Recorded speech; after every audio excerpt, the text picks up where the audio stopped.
5. This is a really good episode.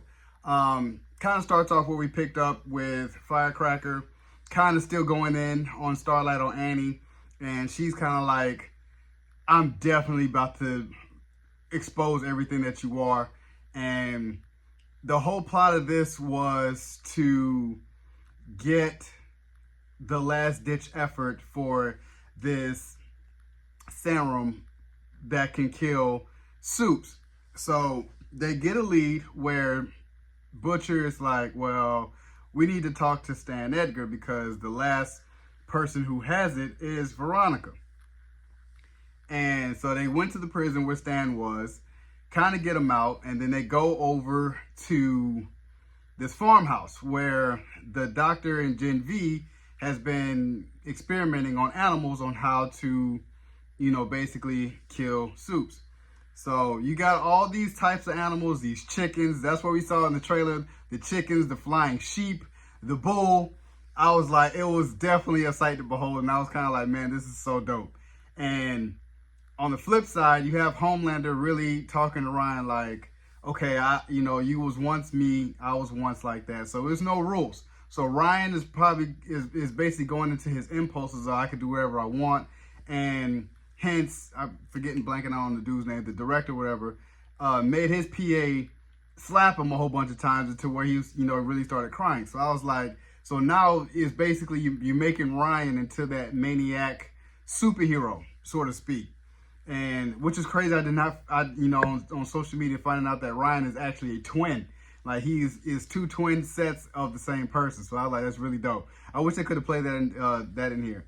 Then you get into Huey, which is Huey's dad, and how he feels good in the moment, how he's, up, no stroke, no brain activity. So he's really, really well and trying to figure out what's going on. And then after a while, he starts losing his, getting his Alzheimer's, where he didn't remember when the mom had went out to the bathroom. And then later on, he stabs or has the doctor's heart in his hand, and he's trying to figure out what the hell is going on. Then he has the same powers where he can like go through walls and stuff. And then it was crazy seeing the patient that was in trying to hit on the nurse, and then he just runs straight into him and stops, and just in the middle of him, he just whoosh, whoosh, and I'm just like, my gosh. So the shock value in that was, I was like, man, that will be anybody who gains superpowers. That'll be anybody's initial, like, you're killing people and you're scared, you don't know how to react to it. And Huey and his mom was like, as they finally got him to calm down because his Alzheimer's started kicking back. Even when he saw his ex-wife, he was really about to charge for it and almost kill her, but Huey stepped in and was like, you got to calm them down. And they were like, okay, yeah, you gotta go. And they took the V out of his blood and was like, you know what, we're about to just, lay you to rest. That was really heartfelt, and emotional, laying his father, getting his father out, because that's all Huey had. That's all he had was his father, and that's all he known, since his mom walked out on him. So that was tough. That was tough. And you just see Huey just really break down and was like, man, like, my hero's gone, so that was hurtful in itself. But it was crazy. I remember like when they were in the farm, and then Veronica pops up, and then everybody's nose started bleeding. I was like, bro, she can knock off y'all at any time. The only people that nose didn't bleed was Annie, Kamiko, and Stan. But when it came to Frenchie, when it came to Mother's Milk, I was like, man, she can kill y'all at any time. She chooses.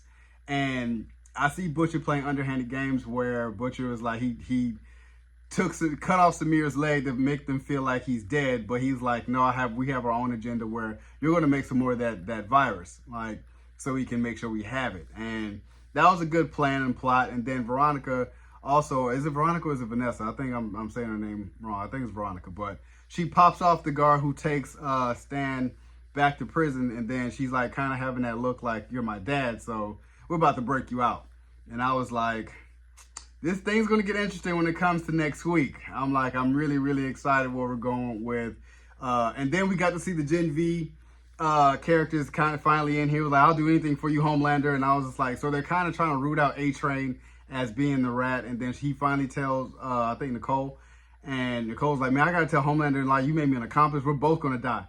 So I think A-Train's story is coming to the end. I loved how they had the VCU when they had kind of like the MCU in phase 4, phase 10, they had all their movies out and stuff like that. Like, to me, that's been all over social media today. So that to me had me a good play on what it looks like when Kevin Feige's in the room when they're announcing all the stuff for Marvel, like all the movies that's coming out with the 7. So that was pretty dope. So, you guys enjoyed my review of The Boys Season 4, Episode 5. Subscribe to my channel. Post a comment down below. Like the video with your boy, D. Dyson. Peace.